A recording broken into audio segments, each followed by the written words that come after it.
Coca-Cola বাংলাদেশের সাম্প্রতিক ad campaign this is my Coke বা এটি আমার কোক নিয়ে সোশ্যাল মিডিয়াতে চলছে তুমুল আলোচনা সমালোচনা। নেটিজেন এবং ব্র্যান্ড মার্কেটিং প্রফেশনালরা কোকা-কোলা বাংলাদেশের এই ওভিসিটিকে বলছে ক্রিঞ্জ শিট ক্যাম্পেইন, আবার কেউ বলছেন এটা তাদের জন্য সুইসাইডাল মুভ। ইসরায়েলের ফিলিস্তিন আগ্রাসনের প্রেক্ষাপটে দেশের মানুষ যে কয়েকটি বৈশ্বিক ব্র্যান্ডের বয়কট আন্দোলন শুরু করে তার মধ্যে অন্যতম হচ্ছে কোকা-কোলা। এই বয়কট আন্দোলনের প্রভাবে ধারণা করা হয় দেশের বেভারেজ মার্কেটের কোকা-কোলার একচেটিয়া মার্কেট শেয়ার কমেছে, বিপরীতে দেশি ব্র্যান্ড মোজোর মার্কেট শেয়ার উল্লেখযোগ্য হারে বেড়ে গেছে। এরকম এক পরিস্থিতিতে যখন বয়কট আন্দোলন কিছুটা থিতু হয়ে আসছিল, তখন কোকা-কোলার নতুন অ্যাড ক্যাম্পেইনটি নতুন সমালোচনার জন্ম দিয়েছে। নেটিজেন এবং ব্র্যান্ড মার্কেটিং প্রফেশনালরা প্রশ্ন করছেন ওভিসির বিষয়বস্তু এবং টাইমিং বা সময় নিয়ে।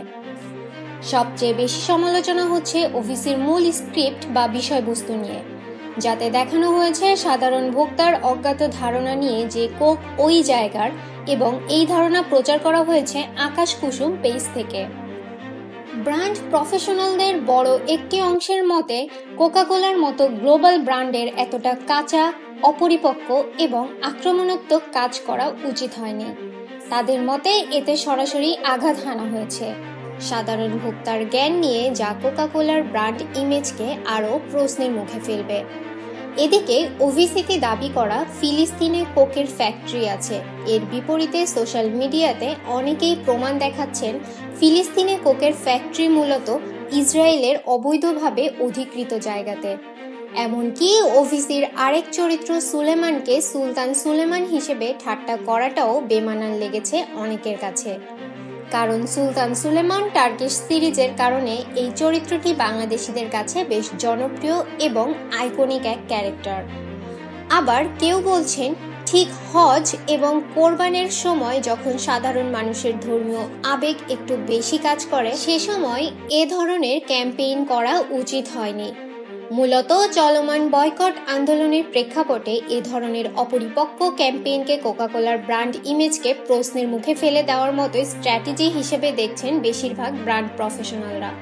উল্লেখ্য, এবছরের ফেব্রুয়ারিতে কোকা-কোলা বাংলাদেশের মালিকানা বদল হয়। 13 কোটি মার্কিন ডলার বা 1430 কোটি টাকাতে কোকা-কোলা বাংলাদেশ বেভারেজ লিমিটেডের শতভাগ শেয়ার অধিগ্রহণ করে নেয় তুরস্কের কোকা-কোলা আইসেক। ধারণা করা হয় বাংলাদেশে কোমল পানীয় বাজারের আকার 4000 কোটি থেকে 6000 কোটি টাকা।